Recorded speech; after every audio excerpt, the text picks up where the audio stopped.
para panitia. Bismillahirrahmanirrahim. Selamat datang kepada para panitia dan peserta dalam acara Pekanan Tutorial SPAI UPI Kampus Cibiru 2022. Mohon perhatiannya, acara akan segera dimulai. Bismillahirrahmanirrahim. Assalamualaikum warahmatullahi wabarakatuh. Waalaikumsalam warahmatullahi wabarakatuh. Para hadirin yang kami banggakan, pada hari ini, Sabtu, tanggal 12 Februari 2022, akan dilaksanakan acara Pekanan Tutorial SPAI UPI Kampus Cibiru tahun 2022. Untuk mengawali kegiatan hari ini, marilah kita membacakan basmalah secara bersama-sama. Bismillahirrahmanirrahim. Alhamdulillah. Bismillahirrahmanirrahim. Yang terhormat Direktur UPI Kampus Cibiru, Bapak Dr. Haji Asep Heri Hernawan, MPD. Yang terhormat Pembina Tutorial UPI Kampus Cibiru, Bapak Asep Rudi Nurjaman, MPDI. Yang terhormat Ketua Umum Tutorial UPI Kampus Cibiru, Teh Qori Khairunisa. Yang terhormat Ketua Penyelenggara Tutorial PAI SPAI 2022, Teh Siti Adawiyah. Dan yang terhormat pemateri kita yang sangat luar biasa pada hari ini, yaitu Bapak Nanang Suryatna, SHI MDU. Serta yang kami banggakan, para panitia dan seluruh peserta tutorial SPAI UPI Kampus Cibiru tahun 2022. Akang dan teteh yang kami hormati, puji dan syukur marilah kita panjatkan kepada Allah Subhanahu wa Ta'ala yang mana telah memberikan begitu banyak kenikmatan, di antaranya nikmat iman, Islam, serta nikmat kesehatan. Alhamdulillah dengan nikmat dan iman dan Islam, kita masih bisa membedakan antara yang hak dan yang batil, yang halal dan yang haram. Dan alhamdulillah dengan nikmat kesehatan juga kita masih bisa berkumpul dan melaksanakan webinar kali ini, dan semoga diridhoi oleh Allah Subhanahu wa Ta'ala. Amin ya rabbal alamin. Salat berserta salam semoga tetap tercurah limpahkan kepada baginda alam, yakni Habibana wa Nabiyana Muhammad sallallahu alaihi wasallam.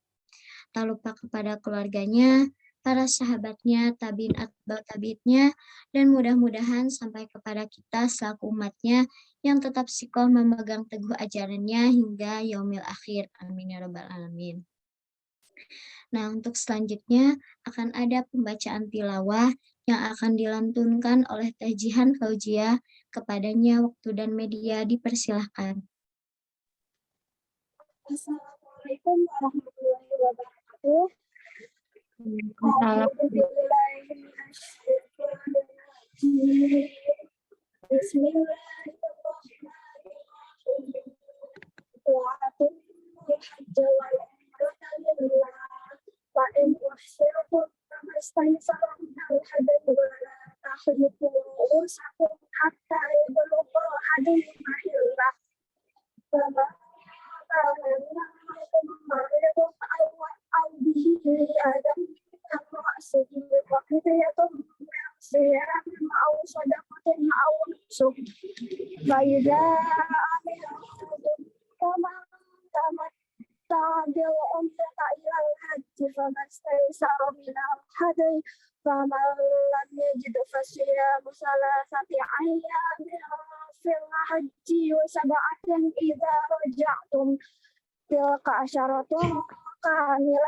Dzalika liman lam yakun ahlu hadhil masjidil haram wattaqullaha wa'lamu annallaha syadidul iqab. Artinya, dengan menyebut nama Allah yang Maha Pengasih lagi Maha Penyayang, aku berlindung dengan nama Allah dari godaan setan yang terkutuk. Dan sempurnakanlah ibadah haji dan umroh karena Allah, Tetapi jika kamu terkepung oleh musuh, maka sembelihlah hadyu yang mudah didapat. Dan jangan kamu cukur kepalamu sebelum hadyu sampai di tempat penyembelihannya. Jika ada di antara kamu yang sakit atau ada gangguan di kepalanya, lalu dia bercukur, maka dia wajib berfidyah, yaitu berpuasa, bersedekah, atau berkurban. Apabila kamu dalam keadaan aman, maka barang siapa mengerjakan umroh sebelum haji, dia wajib menyembelih hadyu yang mudah didapat. Tetapi jika dia tidak mendapatkannya, maka dia wajib berpuasa 3 hari dalam musim haji dan 7 hari setelah kamu kembali. Itu seluruhnya 10 hari. Demikian itu bagi orang yang keluarganya tidak ada di sekitar Masjidil Haram. Bertakwalah kepada Allah dan ketahuilah bahwa Allah sangat keras hukumannya. Maha benar Allah dengan segala firman-Nya. Assalamualaikum warahmatullahi wabarakatuh. Waalaikumsalam warahmatullahi wabarakatuh. Alhamdulillah, terima kasih kepada Teh Zihan yang telah membacakan ayat suci Al-Quran. Semoga yang membaca dan yang mendengarkannya mendapat pahala dari Allah Subhanahu wa Ta'ala. Amin ya Rabbal Alamin. Nah, untuk selanjutnya akan ada pembacaan CV moderator. Kepada tim PDD dipersilahkan untuk menayangkan CV-nya.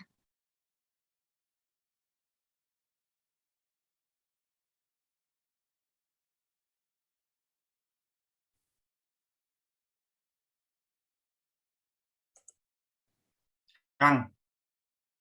Nama Bunga Bagasari Akansa, tempat tanggal lahir Jakarta 12 Juni 2020, 2002, jenis kelamin perempuan, agama Islam, alamat KTP Jalan Cijau 12, Kecamatan Buah Batu, Provinsi Jawa Barat.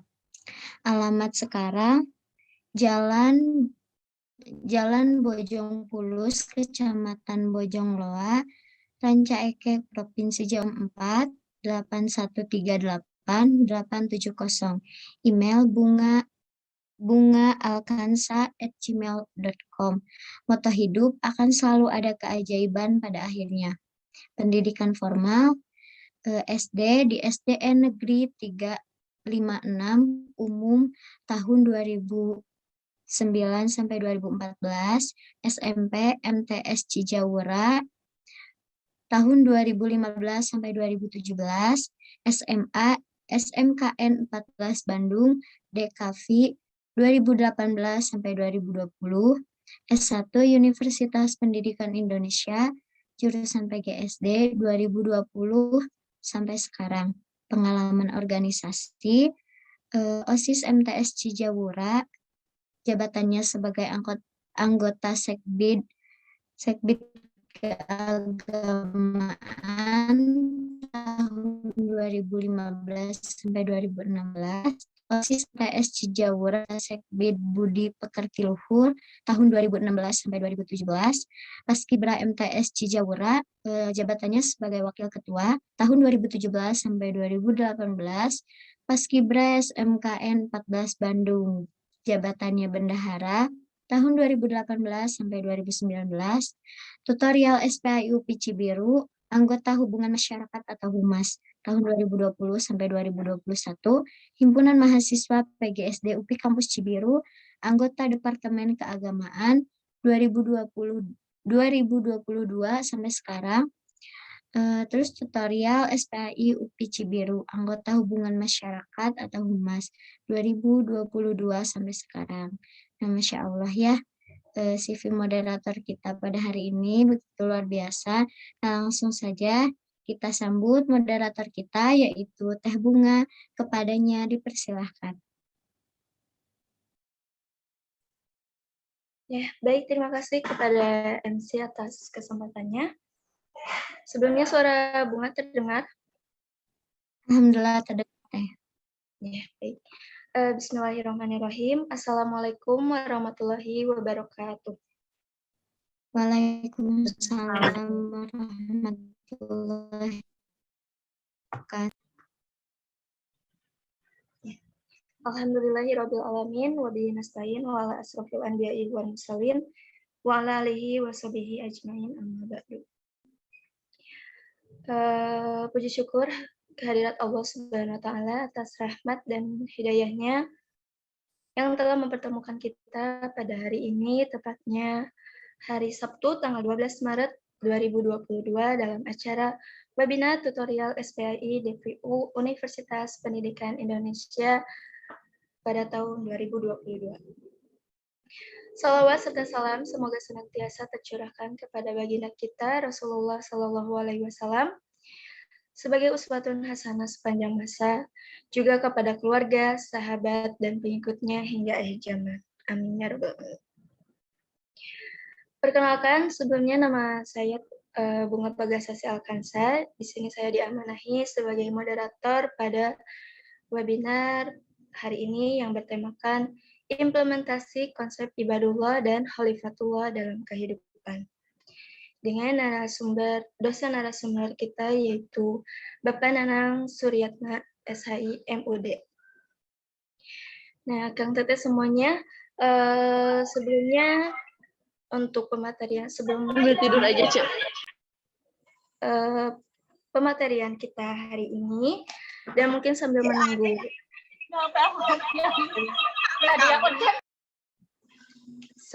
pemateri kita bakar dulu yuk semangat kita pada pagi hari ini yang suasananya mungkin lagi cerah ya hari ini, alhamdulillah teman-teman semuanya. Jadi yuk kita bakar dulu semangat kita dengan jargon tutorial. Masih ingat teman-teman semuanya? Masih, Teh.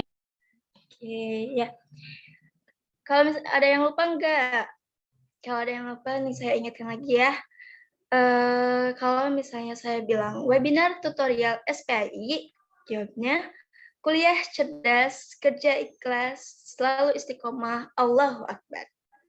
Bisa? Bisa. Oke. Kita coba ya satu kali tapi harus semuanya. Kalau misalnya tidak semuanya berarti berulang-ulang, oke? Ya, boleh on teman, on mic dulu semuanya biar kompak. You on mic you.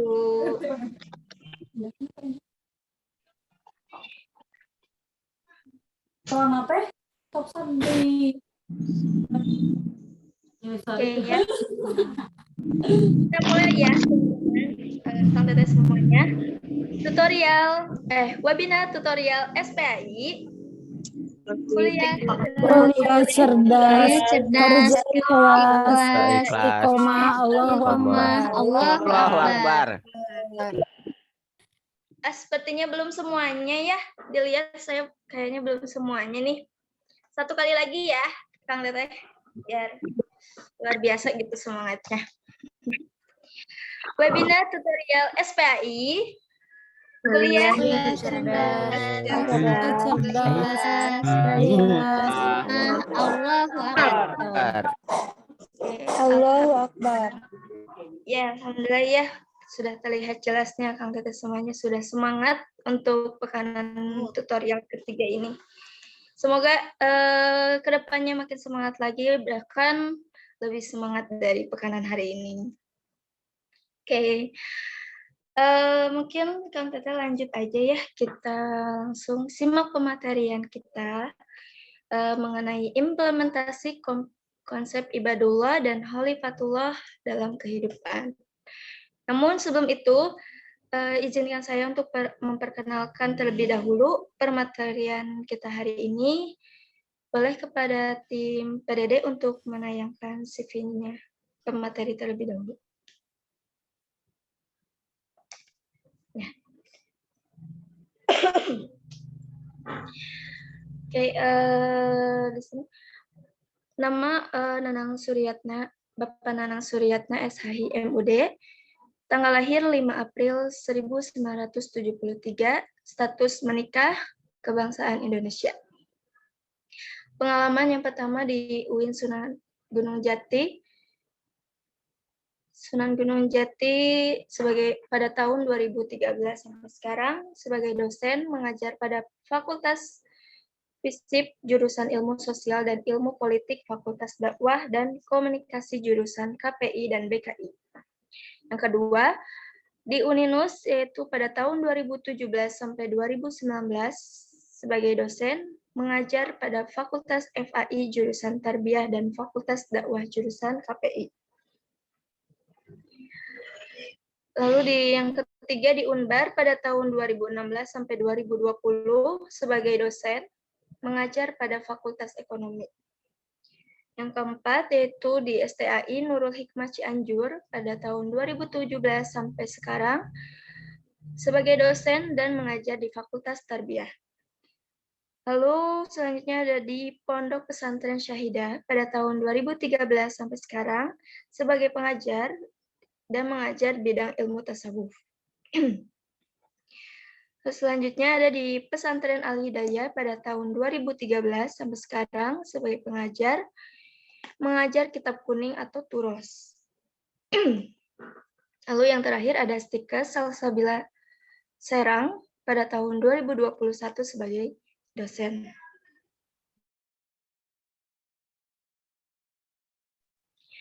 Pendidikan SDN Ciptuja 1 pada tahun 1980 sampai 1986. Yang kedua, Sanawiyah Dar El Kolam pada tahun 1986 sampai 1989. Yang ketiga, Aliyah Dar El Kolam pada tahun 1989 sampai 1992. Yang keempat, UIN Sunan Gunung Jati, Bandung pada tahun 1996 mencapai sarjana Ushuluddin. Yang terakhir, UIN Sunan Jati Bandung pada tahun 2013 mencapai Magister Ushuluddin. Baik, sekian mungkin CV dari pemateri kita yang luar biasa kali ini. Mungkin kepada Bapak Nanang Suryatna, apakah sudah hadir?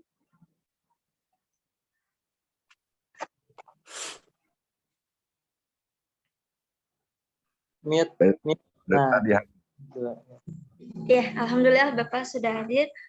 Bagaimana Bapak kabar hari ini? Alhamdulillah sehat. Alhamdulillah ya. Baik, Bapak sudah siap untuk pematerian hari ini.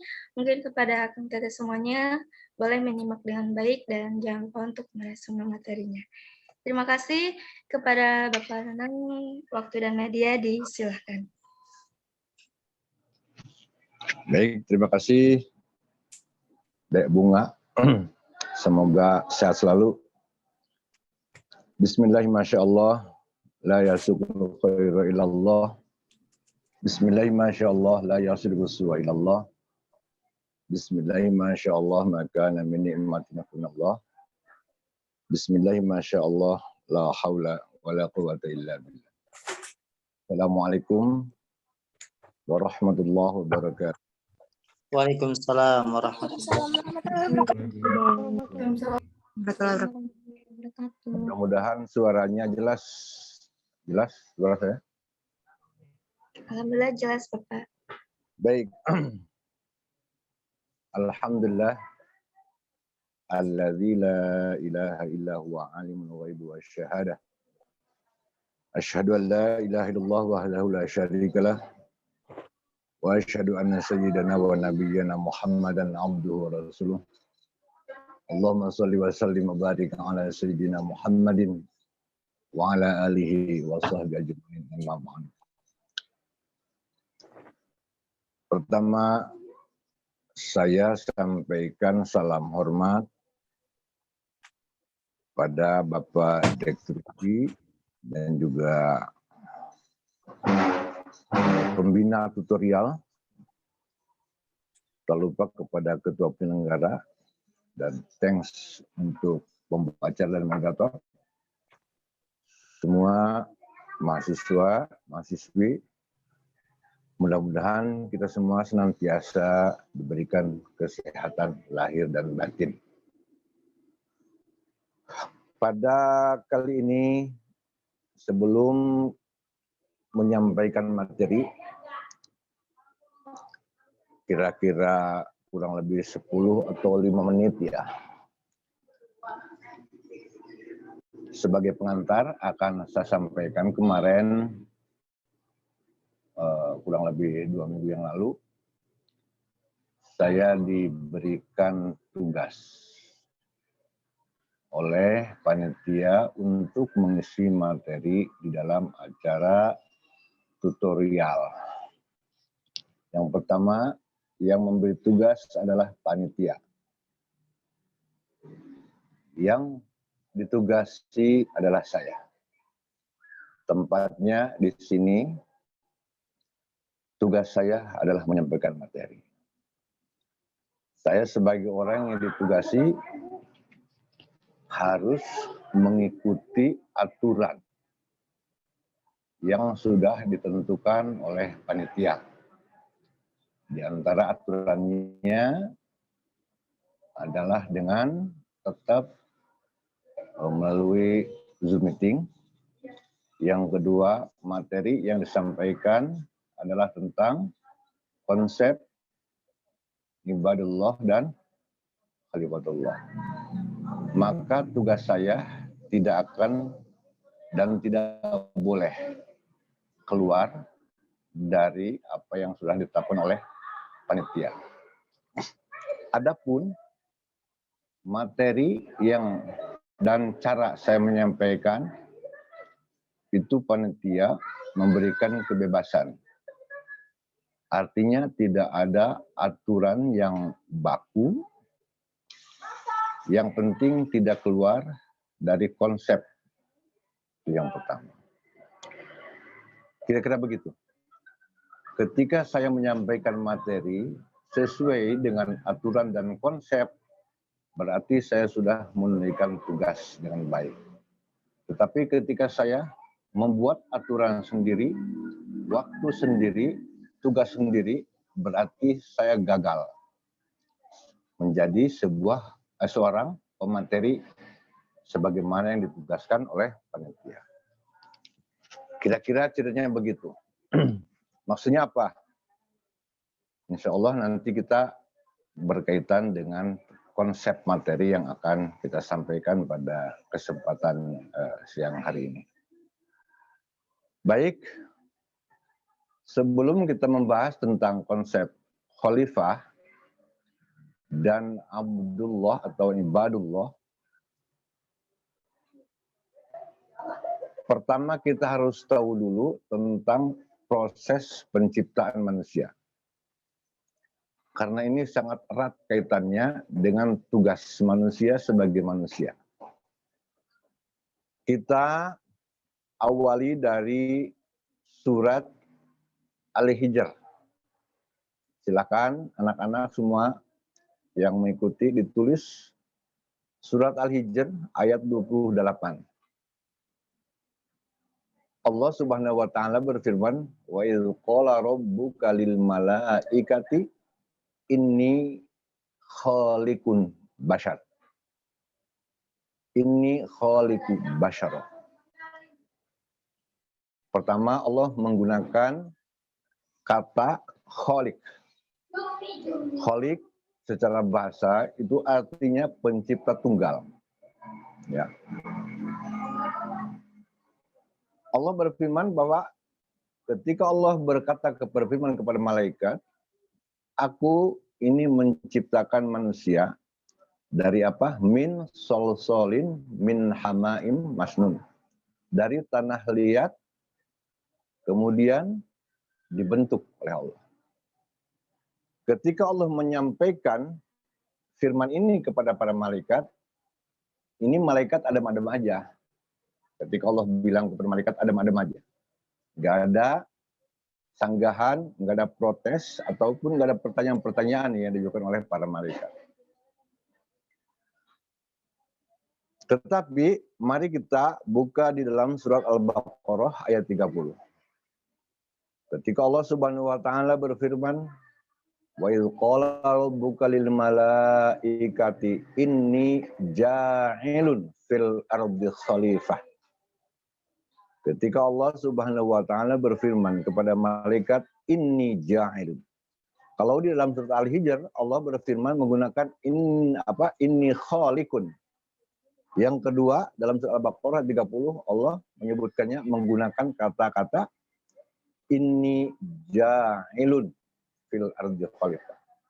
Kalau di dalam terjemahan bahasa Indonesia itu artinya sama-sama menciptakan. Inilah uniknya bahasa Al-Quran. Ketika diterjemahkan ke dalam bahasa Indonesia artinya sama, tapi dalam bahasa Arab beda. Itu tentu Allah memiliki maksud tertentu.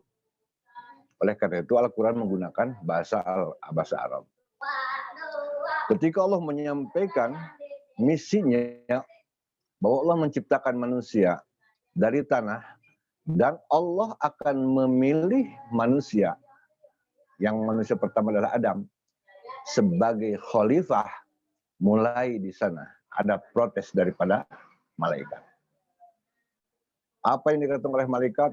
Qalu ataj'alu fiha may yufsidu fiha wa yasfikud dima. Mereka berkata, ya Allah, apakah engkau akan menciptakan makhluk yang kelak akan menimbulkan kerusakan di muka bumi ini dan pertumpahan darah? Kalau bahasa kitanya, kenapa enggak kami? Kenapa engkau pilih manusia? Bukan kami yang kau jadikan sebagai khalifah di muka bumi ini. Apa kata Allah? Nanti dijawab oleh Allah. Ketika malaikat mengatakan, kenapa bukan kami yang kau pilih sebagai khalifah? Sementara manusia itu nantinya akan menciptakan kerusakan dan pertumpahan darah. Sementara kami, wa nahnu nusabbihu bihamdika wa nuqaddis lak. Kami senantiasa bertasbih dan memujimu. Itu protes malaikat. Kenapa mereka protes? Ternyata malaikat tidak mengetahui potensi yang Allah berikan kepada Adam. Inilah kenapa alasannya Allah memilih Adam sebagai khalifah di muka bumi ini. Lalu dengan bahasa diplomasi Allah mengatakan, inni a'lamu ma la ta'lamu. Aku lebih tahu daripada kalian semua. Aku mengetahui apa yang tidak kalian ketahui. Lalu potensi apa sebetulnya yang Allah berikan kepada Adam? Nah, inilah yang menjadi ciri khas manusia ketika dipilih menjadi khalifah di muka bumi ini. Ternyata hanya satu potensi yang menjadikan Allah memilih manusia sebagai khalifah, yaitu potensi intelektual. Malaikat tidak punya. Lalu Allah ajarkan semua itu kepada Nabi Adam. Wa 'allama Adam al-asma'a kullaha tsumma 'aradahum 'alal malaikati faqala anbi'uni bi asma'i haula in kuntum shadiqin. Allah mengajarkan kepada Nabi Adam tentang potensi keilmuan, potensi intelektual. Lalu kata Allah, coba engkau sebutkan apa yang telah aku ajarkan kepada Adam. Wa 'allama Adam al-asma'a. Lalu mereka ternyata malaikat tidak tahu. Qalu subhanaka la ilma lana. Malaikat akhirnya berkata, maha suci engkau, la ilma lana, sungguh tidak ada sedikit pun pengetahuan bagi kami, illa ma 'allamtana, kecuali yang telah engkau ajarkan kepada kami, kecuali apa yang telah engkau beritahukan kepada kami. Lalu malaikat mengakui kehebatan Nabi Adam, karena Nabi Adam ternyata memiliki intelektual yang luar biasa dibanding para malaikat. Para ahli tafsir ini berbeda pendapat. Di dalam ayat tadi Allah menyebutkan idz qala lil malaikati, hanya kepada malaikat. Tetapi di ayat lainnya Allah mengatakan ketika Allah memerintahkan kepada Nabi Adam, kepada malaikat untuk bersujud kepada Nabi Adam, ada sekelompok makhluk di sana yang nanti disebut dengan iblis. Ya, ketika Allah memerintahkan kepada para malaikat qala rabbuka lil malaikati isjudu li adama fasajadu illa iblis. Nah, Allah ketika merintahkan kepada Nabi Adam untuk bersujud kepada malaikat untuk bersujud kepada Nabi Adam, itu menurut ahli tafsir bukan sujud penyembahan. Bukan sujud penyembahan, tetapi sujud penghormatan. Malaikat mengakui kehebatan Nabi Adam, lalu mereka pun memberikan penghormatan kepada Nabi Adam. Namun ada satu kelompok makhluk yang tidak mau mengakui kehebatan Nabi Adam dan mereka enggan. Mereka enggan untuk memberikan penghormatan. Makhluk ini yang disebut dengan iblis.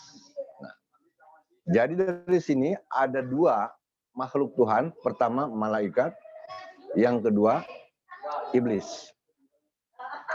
Iblis mengakui kehebatan Nabi Adam. Malaikat mengakui kehebatan Nabi Adam, sementara iblis tidak mau mengakui kehebatan Nabi Adam.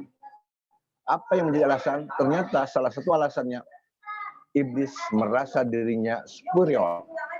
Iblis merasa dirinya lebih hebat. Iblis merasa dirinya lebih suci. Iblis merasa dirinya lebih pintar daripada Adam. Iblis merasa dirinya lebih layak daripada Adam. Sehingga sampai kapanpun iblis tidak akan pernah mau mengakui kehebatan Nabi Adam. Sebelum kita lanjutkan, ternyata inilah dua sifat nanti yang akan dimiliki oleh manusia.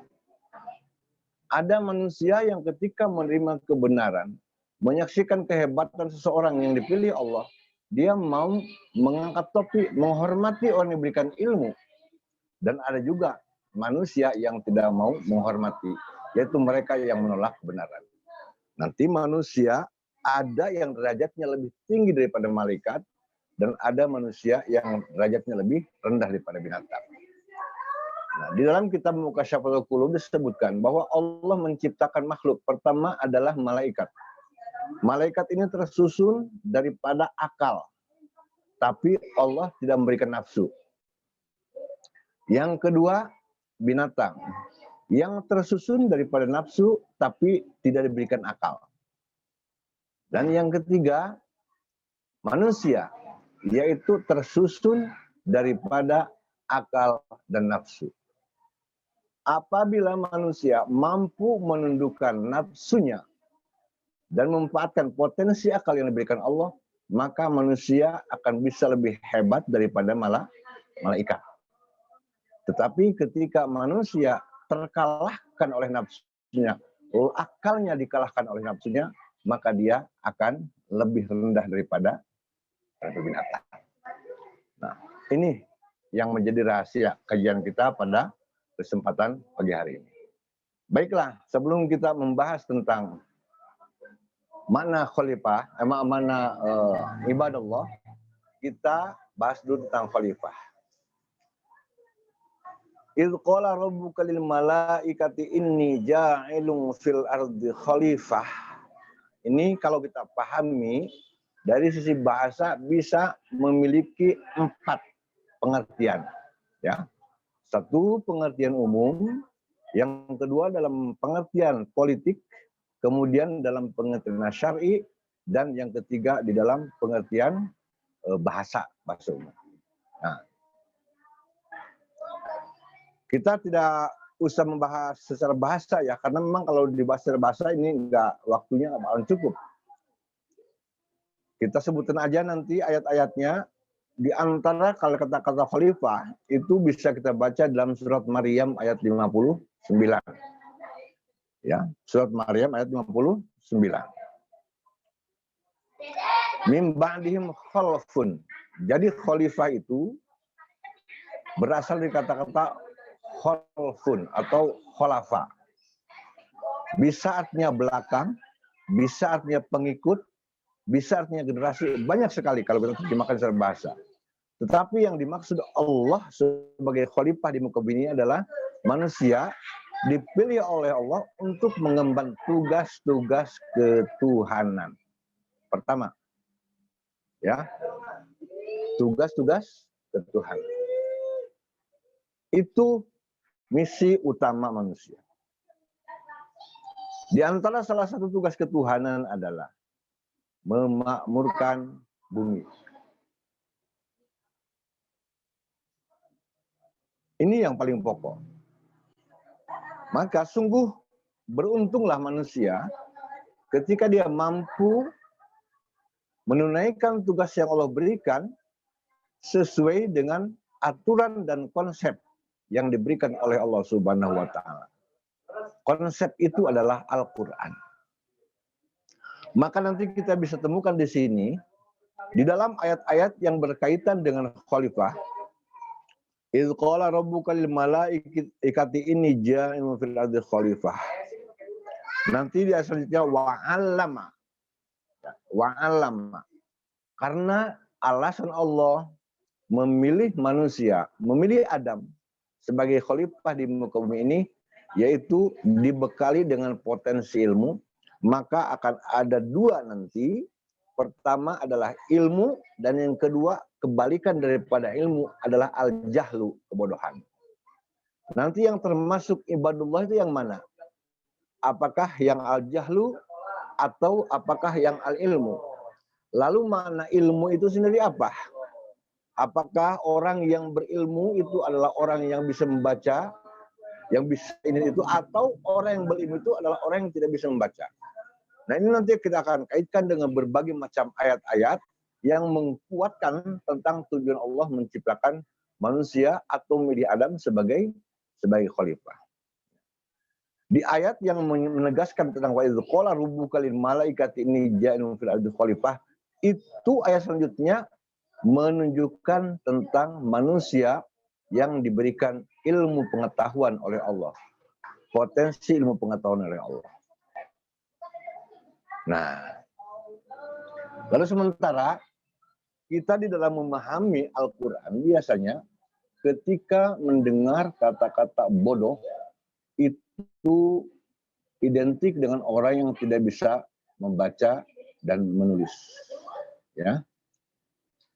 Coba lihat salah satu tokoh kafir Quraisy, yaitu yang dikenal dengan Abu Jahal. Abu Jahal itu bukan orang yang tidak memiliki pengetahuan. Dia ahli politik. Dia ahli ekonomi. Tapi kenapa dia disebut sebagai bapaknya orang bodoh? Dia itu seorang intelek. Ya, seorang intelek, bahkan dijadikan sebagai tempat mengadunya konsultasi orang-orang kafir Quraisy. Apa yang menyebabkan Abu Jahal ini disebut sebagai bapaknya orang yang bodoh? Jadi nanti kita bisa membedakan di sini yang dimaksud dengan orang bodoh oleh Allah itu apa, dan kaitannya apa dengan kekhalifahan. Kalau kita baca di dalam kitab Tibul Qulub yang ditulis oleh Ibnu Qayyim al-Jauziyah, beliau mengatakan, "Falau arafal abdu kulla syai' wa lam ya'rif rabbahu ka'annahu lam ya'rif syai'an." Andaikan saja ada seorang manusia, seorang hamba yang sudah mengetahui banyak hal, tetapi dia tidak mengenal Tuhannya, maka dia sama saja dengan orang yang tidak tahu apa-apa. Artinya orang tersebut sama dengan orang yang bodoh. Dan ini kita bisa lihat. Tidak sedikit orang yang pendidikannya tinggi, tidak sedikit yang gelarnya tinggi. Gara-gara dia tidak mengenal Tuhan, mengenal Allah, maka perilakunya itu akan mewarisi kebodohan. Dan harus dicatat bahwa kebodohan itu menular. Dan tidak sedikit orang alim, karena dia bergaul dengan orang-orang bodoh dan mengikuti aturan orang bodoh, orang alim akan ke bawah bodoh. Artinya bodoh di sini bukan tidak bisa membaca, bukan tidak bisa menulis, tetapi bodoh di sini adalah dia tidak lagi mau kenal dengan Tuhannya, yaitu Allah Subhanahu wa taala. Nah, oleh karena itu, khalifah yang dimaksud oleh Allah nanti memiliki beberapa level, beberapa tingkatan. Pertama, khalifah secara umum, bahwa yang ditugaskan untuk memakmurkan bumi ini adalah manusia. Jin tidak akan bisa. Malaikat juga tidak akan bisa. Dengan bukti sampai hari ini, manusia dengan bekal pengetahuan yang Allah berikan kepadanya, sekarang kita bisa bertatap muka walau bukan dalam satu tempat. Kita bisa mengenal teknologi-teknologi, itu semua hanya bisa dilakukan oleh manusia, sementara malaikat tidak bisa. Ini salah satu bukti bahwa ada potensi keilmuan yang diberikan Allah kepada manusia yang tidak diberikan kepada malaikat dan bangsa jin. Oke. Yang kedua, khalifah secara individual. Kita ini semua menjadi khalifahnya Allah Subhanahu wa Ta'ala. Siapa mereka yang dipilih sebagai khalifah oleh Allah? Adalah mereka yang mengenal Tuhannya, yang mengenal Allah, yang bertauhid kepada Allah Subhanahu wa Ta'ala. Maka nanti di ayat lain Allah akan memberikan penjelasan kepada kita bahwa siapa sebetulnya yang mewarisi muka bumi ini. Ternyata yang diberikan amanah oleh Allah Subhanahu wa Ta'ala untuk menguasai muka bumi ini adalah di antara sekian banyak manusia itu adalah orang-orang yang soleh. Inilah yang layak mengatur, yang layak mengelola, yang layak untuk memakmurkan bumi ini. Sebab apa? Sebab orang-orang yang memiliki pengetahuan tetapi dia tidak memiliki pengetahuan tentang Tuhan, semua nanti yang dimilikinya, pengetahuan dimilikinya, itu akan melahirkan kerusakan-kerusakan sebagaimana yang dikhawatirkan oleh malaikat. Contohnya, manusia sekarang bikin bom, bikin nuklir, bikin rudal, bikin virus, dan itu semuanya merusak. Kenapa? Karena di dalam diri manusia yang dibekali pengetahuan tidak disertai dengan pengetahuan tentang Tuhan, tentang Allah. Nah, inilah tugas kita, tugas khalifah kita. Maka Rasulullah SAW memberikan gambaran kepada kita, awwal wajibin alal insani ma'rifatullah bil itqan. Sebagai orang yang mengaku beriman kepada Allah, yang pertama kali harus kita kenali adalah Allah Subhanahu wa Ta'ala. Sebab kalau orang sudah tidak kenal dengan Allah, bagaimana mungkin dia mau mengabdikan diri kepada Allah? Mustahil kita bisa menghamba kepada Allah kalau kita tidak kenal dengan Allah. Maka khalifah yang pertama tugasnya adalah mengenal Allah. Setelah mengenal Allah adalah baru dia bisa menjadi hambanya Allah Subhanahu wa Ta'ala. Selama khalifah atau manusia belum kenal dengan Allah, tidak mungkin dia bisa menjadi hamba Allah. Kira-kira seperti itu gambaran korelasi antara khalifah dan apa? Khalifah dan ibadullah. Nah, lalu orang yang nanti sudah dipilih oleh Allah sebagai hamba yang sudah mengenal Tuhannya, apa nanti yang akan terjadi? Di antara ciri-cirinya adalah wa ibadur rahman alladzina yamshuna 'alal ardi hauna. Hamba-hamba Ar-Rahman, hamba-hamba Allah yang Maha Pengasih. Itu ketika mereka berjalan di muka bumi ini dengan penuh rendah diri. Tidak sombong, tidak congkak, tidak membangkang. Wa idza khotabahumul jahiluna qalu salama. Dan apa mereka bertemu dengan orang-orang bodoh, berbicara dengan orang-orang bodoh, qalu salama. Mereka senantiasa tetap menebarkan salam, menebarkan kedamaian, tidak membuat kerusakan. Itulah ciri-ciri ibadullah. Jadi khalifah Allah yang nanti ada yang menjadi ibadullah dan nanti ada yang menjadi ibadus syaitan. Mereka yang mampu mengenal Allah akan menjadi ibadullah dan mereka yang tidak mau kenal Allah, mereka akan menjadi ibadus syaitan. Oleh karena itu, untuk mengenal diri sendiri itu, kita perlu adanya ilmu. Ilmu apa? Manusia memiliki dua dimensi. Pertama, dimensi lahir yang terbuat dari apa? Dari tanah liat. Bahannya adalah tanah liat. Diproses menjadi sperma, lalu menjadilah jasmani. ketika muncul sifat iblis di dalam diri manusia yang akan merusak tugas-tugas kekhalifahan di muka bumi ini, maka kita harus sadar terhadap penciptaan awal mula penciptaan manusia. Bahwa kita diciptakan dari sperma, air yang hina dan menjijikan.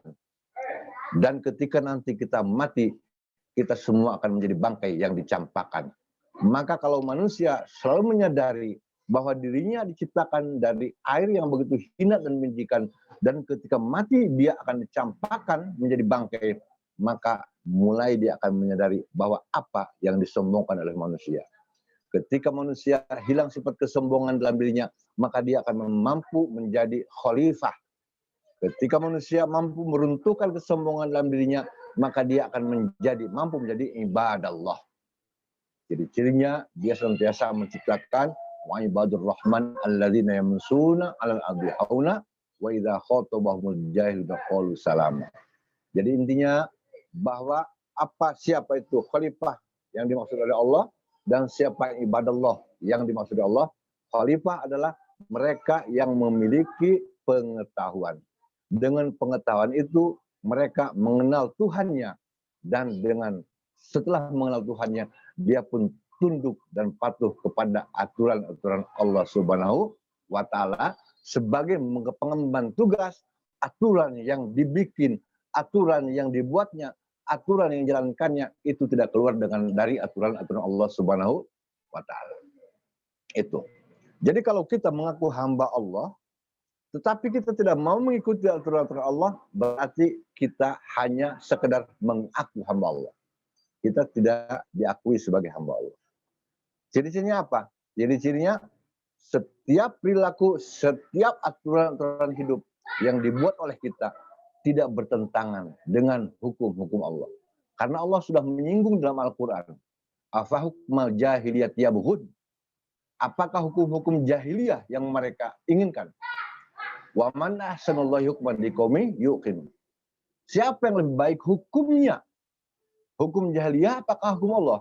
Bagi orang-orang yang beriman. Kita kembali kepada yang pertama. Kalimat ilmu, kalimat jahil. Kalimat ilmu, kalimat jahil. Kalimat ilmu, kalimat jahil. Bodoh berpengetahuan. Bodoh berpengetahuan. Bodoh berpengetahuan. Siapa yang bodoh? Mereka adalah yang senantiasa membangkang kepada Allah. Dan orang yang berakal, yang cerdas adalah mereka yang taat kepada Allah. Mereka yang taat kepada Allah disebut sebagai khalifatullah dan ibadullah. Mereka yang membangkang kepada Allah disebut dengan musuh-musuh Allah. Makanya dalam kitab Al-Fathur Rabbani, Syekh Abdul Qadir Jalani mengatakan bahwa aqalun nasi man Allah wa ajhalun nasi man asahu. Manusia yang paling cerdas itu adalah mereka yang taat kepada Allah. Dan mereka yang paling bodoh adalah mereka yang maksiat kepada Allah. Sekalipun gelarnya tinggi, gelarnya banyak, gelar akademisnya tinggi, disebut sebagai kiai, disebut sebagai ulama. Ketika dia membuat aturan-aturan yang bertentangan dengan aturan Allah, maka orang tersebut oleh Allah disebut sebagai orang yang bodoh. Sekalipun pengetahuan kita terbatas, tetapi muncul rasa takut kita kepada Allah Subhanahu wa Ta'ala, maka kita disebut sebagai orang alim oleh Allah Subhanahu wa Ta'ala. Maka Allah menyebutkan innama yakhsyallaha min ibadihil ulama. Nah, ulama inilah nanti yang disebut oleh Allah sebagai khalifah dan ibadallah, dan al-jahil ini, al-juhal ini adalah mereka yang bertentang hukum-hukum Allah Subhanahu wa Ta'ala. Oleh karena itu, dalam apapun yang kita lakukan, apapun status kita, apapun profesi kita, kalau kita ingin menjadi hamba Allah, maka jangan keluar dari konsep yang Allah berikan kepada kita. Apapun itu. Sebab apa? Tugas utama manusia sebagai hamba itu sudah ditetapkan oleh Allah, wa ma khalaqtul jinna wal insa illa liya'budun. Dan memahami liya'budun, ibadah ini bukan identik dengan sholat aja, bukan. Setiap perilaku yang kita lakukan, apapun itu yang tidak bertentangan dengan hukum-hukum Allah, itu bisa menjadi ibadah. Kita menjadi guru. Kita tahu bahwa mengajarkan ilmu adalah perintah Allah. Maka ketika niat kita mengajar, ketika ngajar kita menjadi ibadah. Profesi kita sebagai tukang ojek. Saat kita ngojek, tahu tujuannya bahwa kita diperintahkan oleh Allah untuk mencari nafkah. Maka saat kita mengojek, kita pun beribadah. Pokoknya setiap perilaku, bahkan tidur, makan, buang hajat sekalipun, itu semua bisa menjadi ibadah. Gimana caranya supaya semua aktivitas kita, mulai dari bangun tidur sampai tidur lagi, menjadi ibadah? Ini yang perlu kita perdalami. Sebab apa? Tidak sedikit yang wujudnya, bentuknya sebagai amal ibadah, padahal dia tidak menjadi amal ibadah. Karena salah di dalam niatnya. Kita sholat. Betulkah sholat kita sudah menyembah Allah? Atau sholat kita baru menyembah nafsu? Itu perlu dijawab. Karena khalifah Allah itu adalah yang senantiasa taat kepada Allah. Oleh karena itu, tidak cukup pengetahuan intelektual, tidak cukup pengetahuan transformatif untuk menjadi ibadah Allah dan khalifatullah. Tetapi kita pun harus memiliki pengetahuan intuitif. Nah, ini yang banyak ditinggalkan oleh manusia, sehingga semakin pintar manusia, semakin tinggi gelar manusia, semakin banyak pengetahuan manusia, tetapi dia semakin ragu dengan pengetahuannya. Kenapa? Karena satu dimensi dilupakan oleh dia, yaitu dia tidak mendapatkan pancaran cahaya yang disebut dengan ilmu ilmu intuitif, ilham. Nah, karena itu, kita nanti yang profesinya sebagai guru, maka bagaimana caranya kita supaya menjadi guru yang benar-benar membawa murid-murid kita kenal kepada Allah. Dengan pengetahuannya mereka kenal kepada Allah Subhanahu wa Ta'ala. Dari fisika kita bisa mengenal Allah. Dari biologi kita bisa mengenal Allah. Dari matematika kita bisa mengenal Allah. Dari ekonomi kita bisa mengenal Allah. Dari kedokteran kita bisa mengenal Allah. Dari berbagai macam ilmu pengetahuan, gimana supaya kita mengenal Allah sehingga kita benar-benar terpilih sebagai khalifah dan ibadah Allah. Amin. Ya Rabbal Alamin. Baik, untuk pembukaan itu yang bisa sampaikan, silakan nanti kita lebih perluas lagi di dalam tanya jawab. Waktu saya kembalikan lagi kepada moderator. Enggak. Alhamdulillah, terima kasih banyak Bapak atas pematerian hari ini. Alhamdulillah ya, cukup jelas untuk pemateri hari ini, dan luar biasa juga tema pemateri hari ini. Mungkin lanjut, rekan-rekan semuanya, seperti biasa ada sesi diskusi. Saya hanya memberikan kesempatan untuk 3 orang penanya saja. Boleh yang mau bertanya mengenai materi hari ini, boleh raise hand atau langsung unmute. Terima kasih. Silakan. Suaranya putus-putus nggak ada sih, nah? Lancar ya? Alhamdulillah lancar Bapak suaranya. Baik, sebelum ada yang bertanya tentang konsep khalifah, kita sekarang itu ada rame-rame tentang khilafah ya. Khilafah dan khalifah. Apa korelasinya? Ini kajiannya kajian politik, ya, kajian politik. Dan kita tidak akan membahas tentang kajian politik.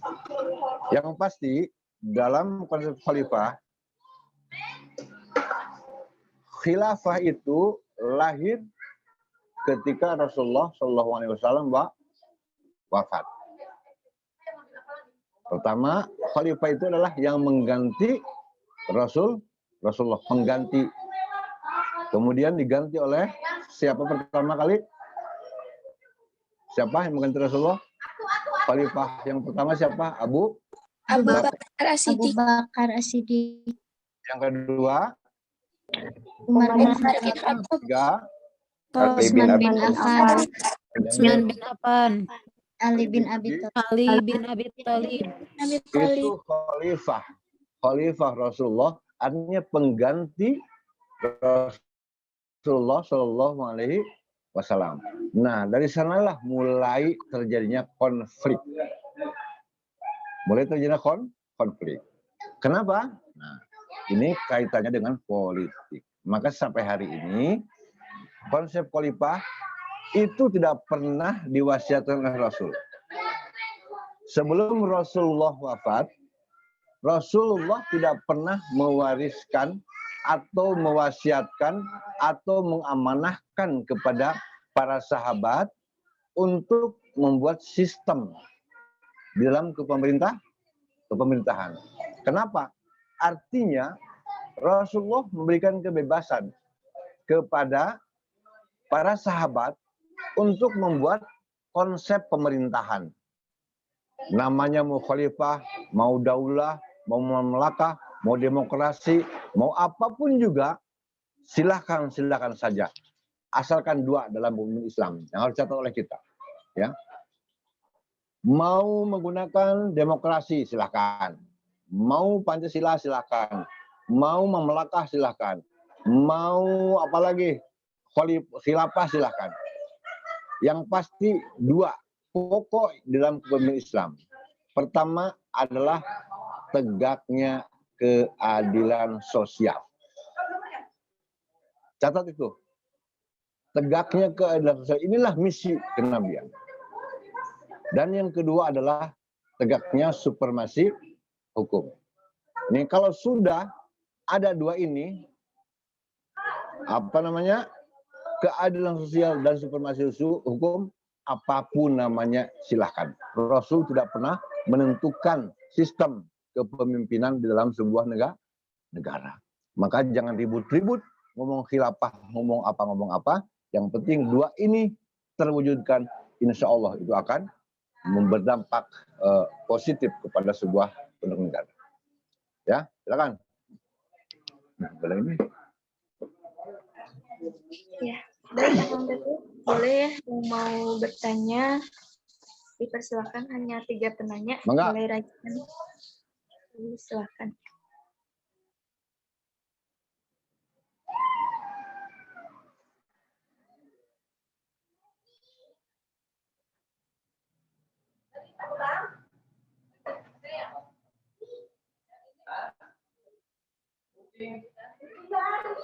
Silakan, moderator ada yang nanya? Baik, di sini sudah ada dua orang yang sudah raise hand. Boleh yang pertama mungkin kepada Kang Raffianda, disilakan.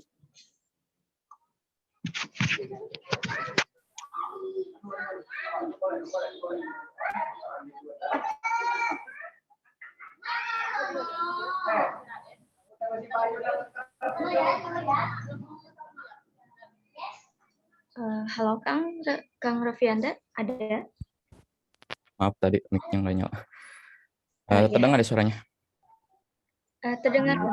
Ya. Bismillahirrahmanirrahim. Assalamualaikum warahmatullahi wabarakatuh. Waalaikumsalam warahmatullahi wabarakatuh. Ini Pak, Raffi mau nanya Pak. Ini juga berasal dari kebingungan Raffi sendiri. Bagaimana ya Pak cara menumbuhkan rasa cinta kepada Allah di tengah sibuknya kegiatan di dunia gitu, dan bagaimana cara menyadarkan diri kita gitu mengenai tugas kekhalifahan gitu kita di muka bumi ini gitu Pak. Itu aja sih Pak pertanyaan saya Pak. Terima kasih. Oke. Langsung jawab Pak di sekaligus. Boleh Bapak mungkin langsung jawab dulu aja. Moderator? Langsung jawab aja dulu Bapak, nanti selanjutnya ke pertanyaan selanjutnya.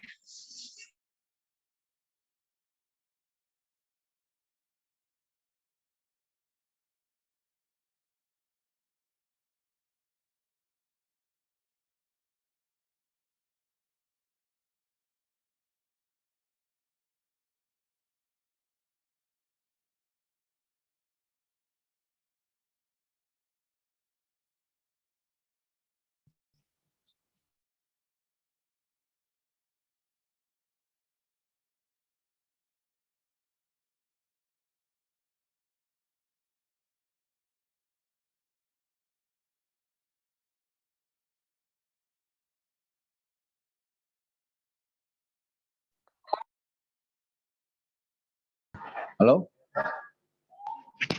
Halo? Dengeran suaranya? Terdengar Bapak. Tadi siapa penanyanya siapa? Kang Rep, Penanyanya siapa tadi? Kang Repiende, Pak. Suaranya kedengaran suara saya? Dengar Bapak.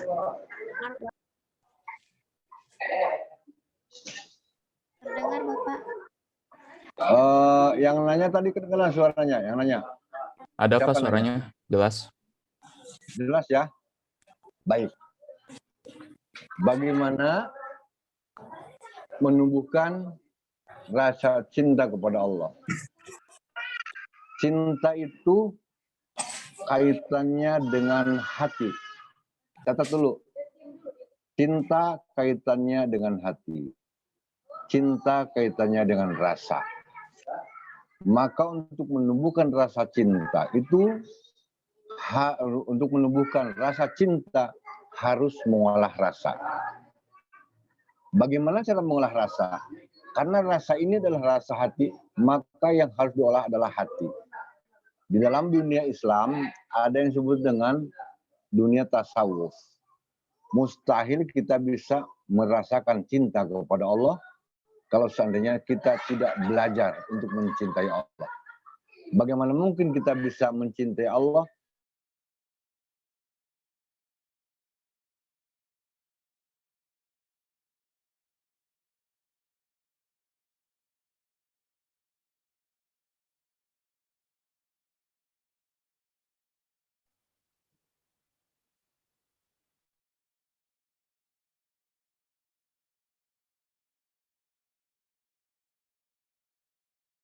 Halo? Sinyal putus? Ada Pak. Terdengar lah soalnya? Oke. Terdengar Pak. Jadi secara teoritis untuk mencintai Allah itu pertama harus kenal dengan Allah. Bagaimana mungkin kita cinta kepada seseorang kalau kita tidak kenal dengan seseorang? Oleh karena itu, cintailah, kenalilah Allah, maka kita akan bisa mencintai Allah. Dan itulah salah satu tugas khalifah dan ibadul. Yang menjadi pertanyaan, bagaimana caranya supaya kita kenal Allah? Untuk kenal dengan Allah, maka ada cara-caranya. Siapa yang bisa mengajarkan caranya? Mereka yang sudah kenal dengan Allah. Siapa mereka yang sudah kenal dengan Allah? Dialah dalam thariqah disebut dengan seorang mursyid. Mustahil kita kenal dengan Allah tanpa melewati seorang mursyid. Karena Allah itu maha batin. Kita tidak mungkin bisa kenal Allah dengan zahir. Oleh karena perlu pengetahuan batin. Dan inilah yang disebut dengan disiplin orang-orangnya tasawuf, orang-orangnya thariqah. Ya, ini kalau kita ingin lebih jelas, kajiannya harus lebih khusus, yaitu kajian tentang ma'rifatullah. Karena ada istilah tak kenal maka tak sayang, tak sayang maka tak cinta. Bagaimana kita akan kenal Allah kalau kita tidak? Bagaimana kita cinta Allah kalau kita tidak kenal Allah? Dan mustahil kita bisa mencintai Allah kalau di dalam diri kita masih penuh dengan urusan-urusan dunia. Kata Syekh Abdul Qadir Al-Jilani dalam kitab Al-Futrabani, keluarkanlah dunia dalam hatimu, baru engkau menghadap kepada Tuhan. Gimana cara mengeluarkan dunia? Jadi tasawuf itu bukan tidak boleh kita punya dunia, bukan seperti itu. Silahkan kita mau jadi orang kaya, silahkan. Mau profesi kita di politik, silahkan. Mau jadi pedagang, silahkan. Apapun silahkan. Yang terpenting jangan semua itu jangan ada dalam hati kita. Bahkan ilmu pengetahuan, hartamu, keluargamu, keturunanmu, ilmumu keluarkan dari dalam hatimu ketika engkau akan menghadap kepada Tuhan. Caranya gimana? harus bertemu dengan seorang guru yang bisa mengajarkan. Kalau mengajar aja kita ada gurunya, mengajar matematika ada gurunya, apalagi tentang spiritual, tentang ilmu. Ya. Baik Pak, ya Raffi paham betul Pak. Terima kasih ya Pak untuk ini. Silakan. Ya, baik. Terima kasih kepada Bapak atas telah menjawab pertanyaan dari Kang Raffianda. Mungkin lanjut, ini tadi ada dari Kang Muaz dari Tekom. Disilahkan. Baik, terima kasih moderator. Bismillahirrahmanirrahim. Sebelumnya perkenalkan, nama saya Abdullah Muhtajir Azhar dari program studi teknik komputer kelas 4A. Izin bertanya Ustadz terkait konsep kepemimpinan yang tadi sudah disampaikan gitu ya. Bagaimana kita selaku muslim menyikapi adanya krisis kepemimpinan gitu ketika di suatu lingkungan masyarakat, suatu daerah tidak adanya orang yang mau menjadi seorang pemimpin gitu. Nah, bagaimana kita menyikapi kejadian tersebut? Mungkin seperti itu, mohon arahannya. Terima kasih banyak Ustaz. Ini kaitannya dengan kondisi kita saat ini ya. Saya tidak berani berbicara lebih jauh urusan politik. Yang pasti kita sekarang adalah cikal bakal para pemimpin masa depan. Jadi caranya kita adalah persiapkan pertama dari diri kita sendiri. Ibda binafsik. Kalau kita melihat satu kondisi yang menurut kita itu kurang sesuai, maka apa yang harus kita lakukan? Dari kita dulu. Nanti kalau kita sudah mampu, baru nanti kita mencetak anak-anak kita, mengkader. Karena begitulah yang dilakukan oleh para nabi. Jadi kita tidak boleh memprotes satu kenyataan. Dalam i'tiqad Ahlussunnah, ketika kita menemukan seorang pemimpin yang zalim, selama dia tidak menyuruh kita, memaksa kita untuk musyrik kepada Allah, maka tidak boleh kita untuk berontak. Yang harus dilakukan yang terbaik sebagai mahasiswa adalah persiapkan diri kita untuk menjadi pemimpin di masa depan. Itu. Bagaimana supaya kita bisa menjadi pemimpin masa depan? Tidak cukup dengan ilmu pengetahuan. Tidak cukup dengan ilmu transformatif. Tetapi harus dibekali dengan ilmu spiritual. Karena kekuatan spiritual lah yang akan membuat manusia berani menghadapi setiap kenyataan. Dan itulah yang akan membawa manusia sampai kepada Tuhan, yaitu Allah Subhanahu wa Ta'ala. Oleh karena itu, alhamdulillah di UPI terus digalakkan ya tentang kajian-kajian agama. Tapi tidak cukup hanya dengan kajian-kajian agama yang sifatnya lahiriah saja, bukan masalah fikih saja, tetapi perlu ditumbuhkan kesadaran dalam diri manusia. Karena kesadaran inilah nanti yang akan membawa manusia baik atau tidak. Kesadaran inilah yang akan membawa manusia cerdas atau tidak. Oleh karena itu, kalau kita kaji nanti mana Isra Mi'raj, Rasulullah itu sebelum Mi'raj ke Sidratul Muntaha dibersihkan dulu ya Allah. Ini proses. Oleh malaikat dibersihkan dulu jantungnya, kemudian Mi'raj kepada Sidratul Muntaha. Apa Sidratul Muntaha? Ini Sidratul Muntaha kalau kita pahami secara luas itu banyak maknanya. Sadaro itu bisa artinya pohon bidara. Ahli tafsir mengatakan pohon yang daunnya di bawah arasy, kemudian pohonnya tembus ke bumi ketujuh. Ada juga sadaro itu maknanya kesadaran. Muntaha puncak. Jadi manusia harus sampai kepada puncak kesadaran. Di mana puncak kesadaran itu?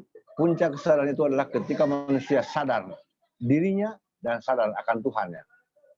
Dan yang ketiga adalah sadaro itu adalah puncak kesilauan. Manusia ketika melihat dengan cahaya, maka dia akan bisa melihat apa yang tidak nampak. Oleh karena itu, Manazilul Muntaha ini kita artikan sebagai kaum intelek, sebagai puncak kesadaran. Manusia senantiasa sadar siapa dirinya. Kalau kita sadar sekarang bahwa kita adalah khalifah, maka apa yang harus kita lakukan untuk menjadi khalifah yang terbaik di masa depan. Ya, jadi jangan terjebak kita dalam sebuah realitas yang sedang kita hadapi saat ini mungkin, tapi mari kita, kalau memang kita peduli kepada bangsa, sadar akan kekhalifahan kita, persiapkan diri kita sejak dini. Jadilah manusia yang memiliki potensi, yang memiliki intelektual, dan memiliki kecerdasan spiritual. Hanya itu. Oke? Baik, terima kasih banyak Ustaz. Ya, baik Bapak, terima kasih atas jawabannya. Mungkin ini ada satu lagi Bapak dan mungkin ini yang terakhir ya, dari Kang Candi Maulana, kepadanya disilakan. Ya baik, sebelumnya suara saya terdengar Teh Bunga. Ya, bagus. Dengar. Baik, sebelumnya perkenalkan nama saya Candi Maulana Baharudin Yusuf ya. Mungkin di sini izin bertanya ya Bapak, terkait berbicara organisasi, ketika kita masuk ke dalam organisasi pasti kita belajar tentang materi KMO, yaitu kepemimpinan, manajemen, dan organisasi. Nah, berbicara dengan kepemimpinan pasti tidak akan jauh dari apa yang namanya khalifah itu sendiri gitu. Dan kalau kita melihat hadis gitu, yang ada hadis yang mengatakan bahwa kulukum ro'in wa kulukum mas'ulun an ra'iyatih gitu ya. Setiap dari diri kalian adalah pemimpin gitu. Dan setiap pemimpin itu akan diminta pertanggungjawabannya gitu. Nah, melihat hal itu, ketika kita nantinya menjadi pemimpin, katakanlah, terus kita melaksanakan kebijakan ataupun hal-hal yang itu sebaiknya atau selayaknya tidak dilakukan oleh pemimpin. Tapi karena kita tidak tahu itu baik atau buruk, apakah kita akan mendapatkan dosa atas ketidaktahuan itu? Nah, mungkin itu aja Pak pertanyaannya. Pertama, harus punya standar kebenaran. Mengukur standar kebenaran bukan dengan nafsu atau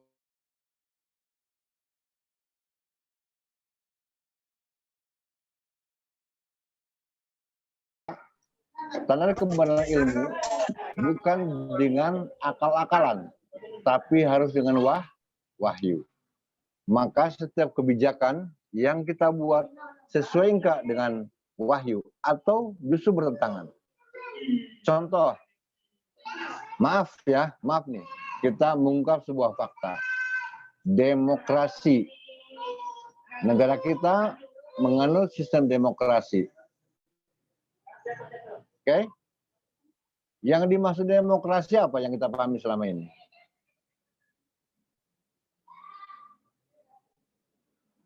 Atau saya tanya, setuju nggak dengan sistem demokrasi? Setuju nggak? Kalau saya sendiri Bapak setuju. Oke, setuju, nggak apa-apa. Setuju dengan sistem demokrasi. Yang Anda pahami demokrasi gimana? Kebebasan untuk berpendapat Bapak. Terus? Bebas untuk beragama. Mengambil suara yang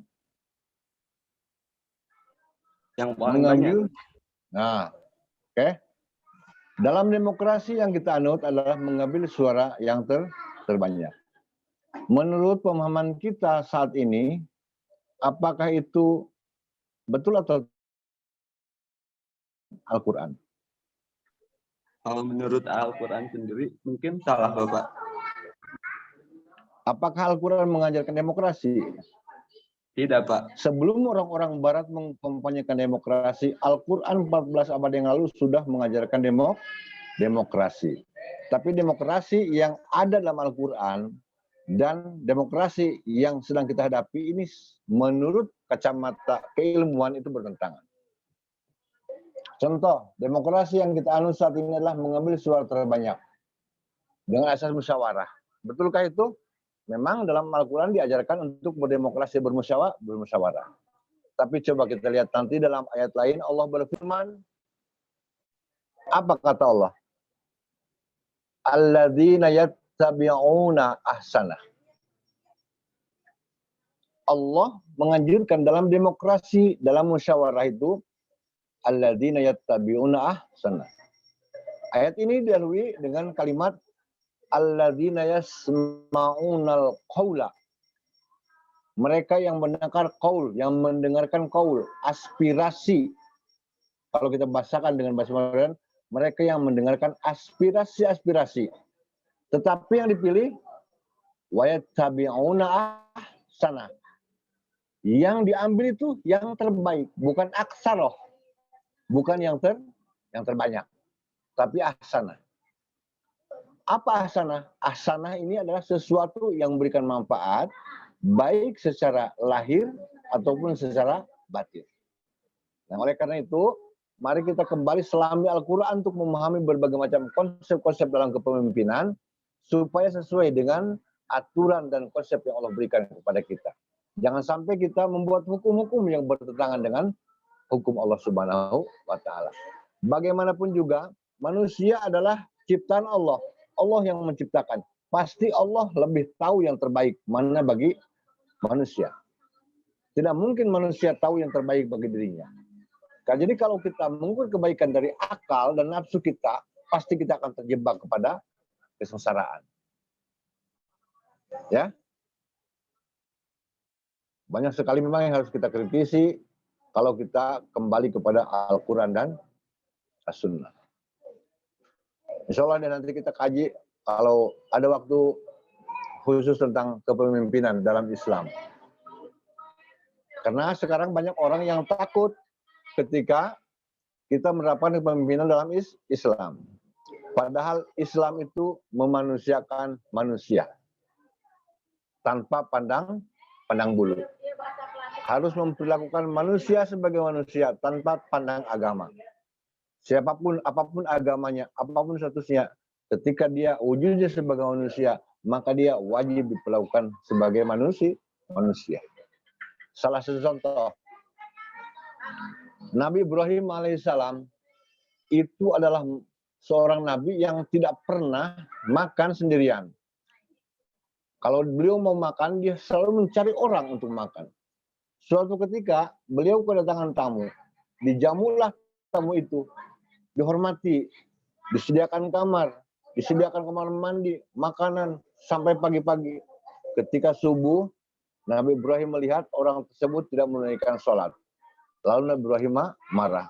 Aku kira engkau orang beriman kepada Allah, ternyata engkau adalah orang yang menyembah api. Maka diusirlah orang tersebut, yang majusi tersebut. Ketika orang majusi tersebut pergi, lalu ditegur oleh Allah melalui wahyunya. Wahai Ibrahim, berapa lamakah engkau memberi makan orang majusi tersebut sehingga kau usir? Kenapa engkau usir orang majusi tersebut? Katanya Ibrahim, karena dia tidak sholat. Aku kira dia orang yang beriman. Ternyata dia adalah seorang majusi. Lalu ditanya oleh Allah, berapa lamakah engkau memberi makan dia? Satu malam. Wahai Ibrahim, engkau baru memberi makan 1 malam. Aku sudah memberi makan dia selama 60 tahun. Kenapa engkau perlakukan semacam itu? Maka dikejarlah orang majusi tersebut oleh Nabi Ibrahim, dan Nabi Ibrahim minta maaf.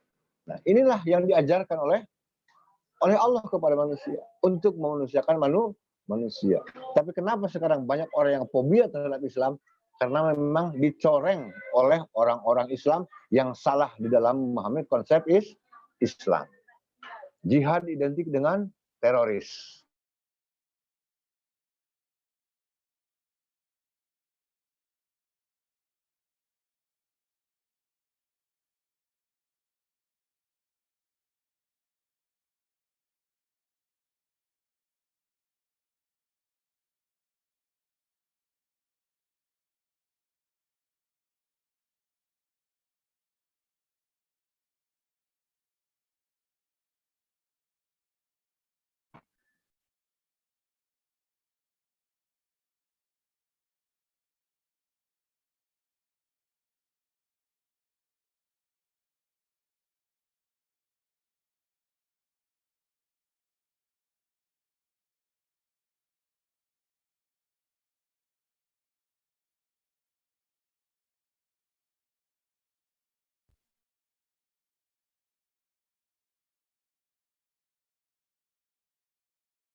Sinyal ya, terputus. Sampai mana tadi?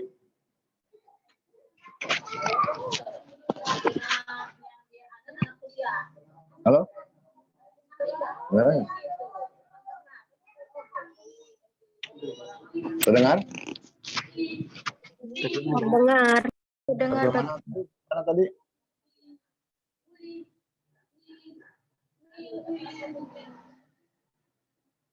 Putus-putus ya, ini sinyalnya kan ini.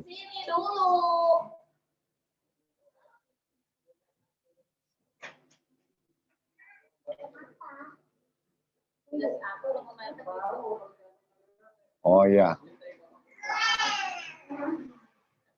Jadi kita salah mengartikan jihad, ya. Karena apa? Memahami Al-Quran hanya dari makna tekstual. Sementara Al-Quran itu memiliki makna zohiron wa batinan. Mana zohir, mana batin. Oleh karena itu, tidak cukup kita memahami Al-Quran dari terjemahannya begitu saja. Maka wajar ketika orang salah di dalam memahami Al-Quran, ketika salah dalam memahami Al-Quran, salah dalam menyimpulkan, ketika salah dalam menyimpulkan, maka salah pula di dalam penerapannya. Oleh karena itu, Al-Quran harus dipahami secara secara benar sesuai dengan ilmu Al-Quran. Tidak bisa kita mengutip-ngutip merendam ayat untuk memilih-milih yang sesuai dengan nafsu kita. Ya. Dan ini tugas kita sebagai generasi muslim agar Islam tetap menjadi rahmatan lil alamin supaya kita tidak termasuk kepada golongan yang dikhawatirkan oleh malaikat, yaitu mayufsidu fiha wa yasfikun dima. Ya, silakan yang lain. Ya, baik Bapak, terima kasih atas jawabannya. Itu tadi pertanyaan terakhir Bapak, karena hanya 3 penanya saja yang dikasih kesempatan. Ya, terima kasih untuk Bapak atas jawabannya dan terima kasih juga kepada teman-teman yang sudah berpartisipasi telah bertanya. Mungkin izin mengambil kesimpulan dari materi hari ini, materi yang disampaikan hari ini. Kita alhamdulillah ya sudah mengetahui mana yang termasuk khalifatullah dan ibadullah dan mana yang bukan termasuk khalifatullah dan ibadullah.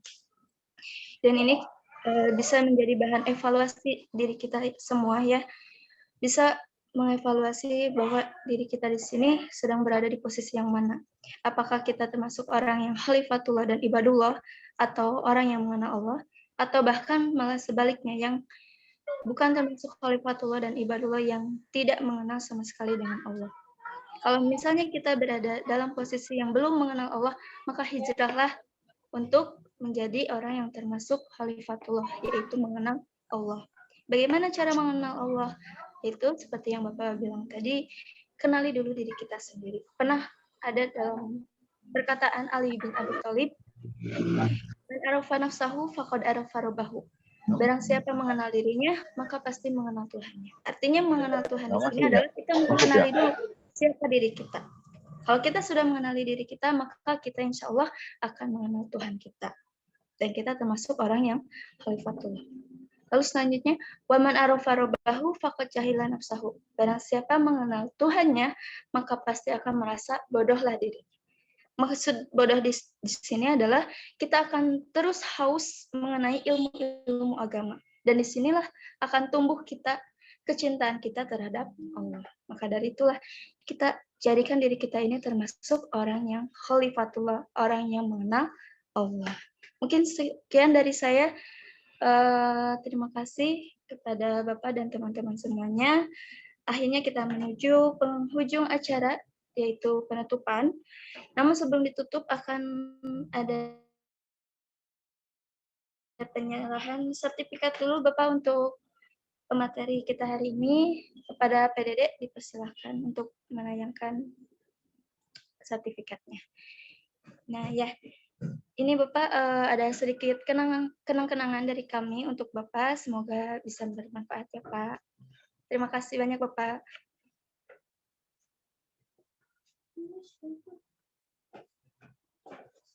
Ya. Baik, terima kasih PDD, tim PDD. Mungkin demikian rangkaian acara webinar tutorial SBI DPU Universitas Pendidikan Indonesia semester genap tahun 2021-2022. Marilah, mungkin acaranya akan ditutup langsung oleh MC. Jadi saya mohon undur diri. Sekian dari saya, kurang lebihnya mohon dimaafkan. Wassalamualaikum warahmatullahi wabarakatuh. Waalaikumsalam warahmatullahi wabarakatuh. Terima kasih.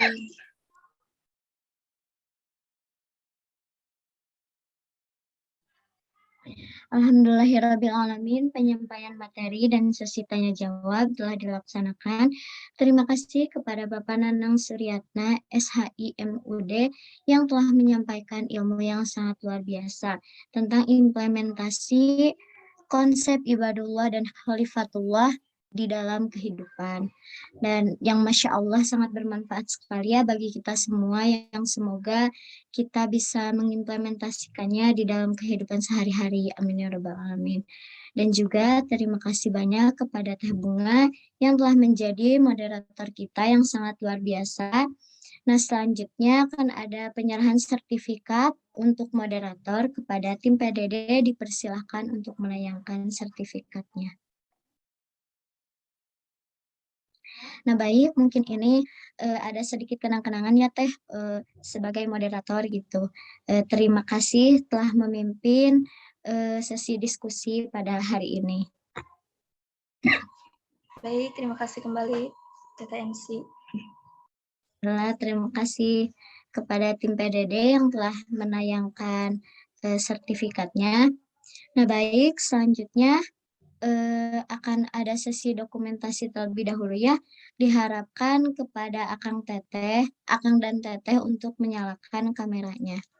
Nah, boleh dipersilakan kepada tim PDD untuk memimpin sesi dokumentasi terlebih dahulu.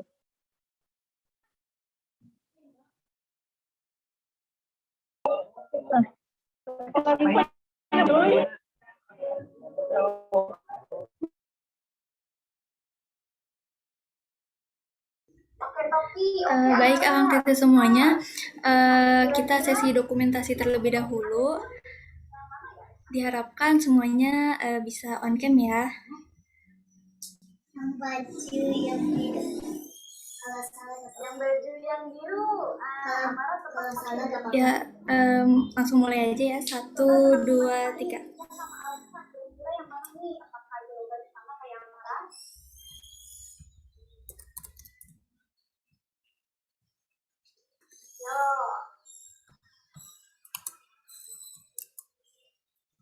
Ya, terima kasih ya Kang Teteh. Udah selesai.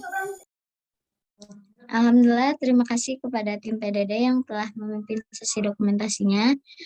Nah, tidak terasa ya Kang Teteh, akhirnya kita sudah sampai di penghujung acara. Nah, sebelum kita tutup acara kali ini, marilah kita berdoa bersama terlebih dahulu gitu, yang akan dipimpin oleh Teh Andin. Kepadanya waktu dan media dipersilahkan. Baik, terima kasih Teh Siti Rohmah.